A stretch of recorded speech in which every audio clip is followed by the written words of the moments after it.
Our role very much is as a catalyst to address where the market is not quite sure where it's going, and also to pre-invest in large bits of infrastructure such as ports and harbours, fabrication facilities, testing centres, really to prove the technologies and prove the market going forward, and also to give the market confidence that they can actually build out in the timescales.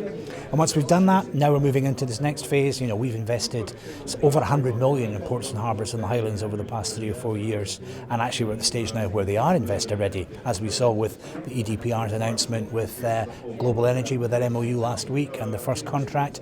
We're now moving to the next stage, so it's how do we get the local supply chain focused. That's why we're having these events, really bringing together the potential inward investors that our colleagues in Scottish Development International have been working with for 3 or 4 or 5 years to really bed them down within Scotland and the Highlands and Islands, and then make sure that our supply chain, our local companies, our oil and gas companies, our electricians, our sparkies, our people who've been involved in onshore wind activities on the civil side, all get the opportunity to be part of this great story, this multi-billion pound story that's going to happen over the next 20-25 years.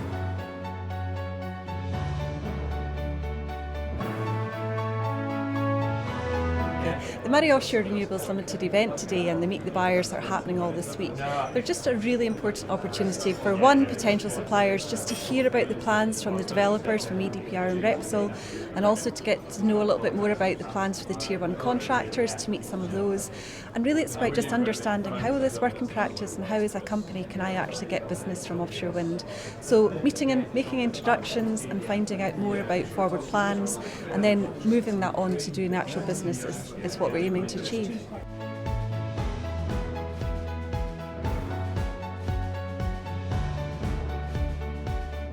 I think the thing is the industry's been on the verge of kicking off for a considerable time. We've talked about the industry being up and running from 2006-2007, but there's been very little action for a considerable period of time, particularly in Scotland. But now with the consenting process coming to a conclusion, there's a definite sort of impetus now for the deployment of offshore wind before 2020. So there is a change of speed now. There's definitely a bit of acceleration.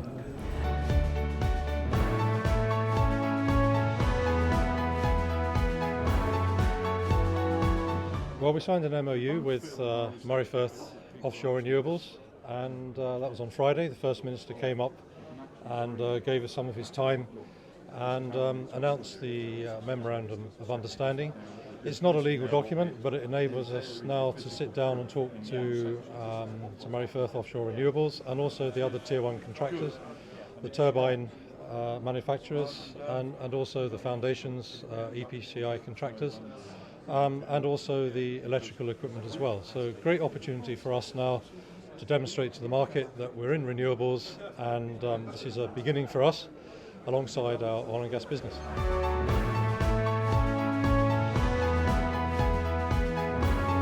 We've got to be ready.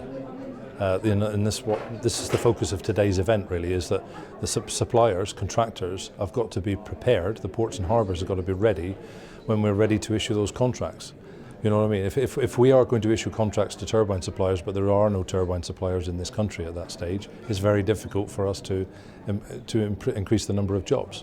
You see what I mean? So from a fabrication point of view, if there are fabricators here that are already on site and able to take the contracts, then sure enough, we should be able to employ, in the region of 2,500 to 3,000 people during the construction phase, and then in the later operations phase between 300 and 400 people. There is a construction phase, but there's a long-term operations and maintenance phase.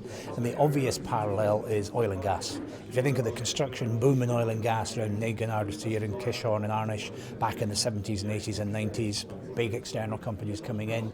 But what came out of that was actually a very, very well-established and export-orientated supply chain, supporting the next phase, supporting the operations and maintenance, supporting the deep sea activities, supporting bits of the oil industry that nobody even had thought about back in 1975.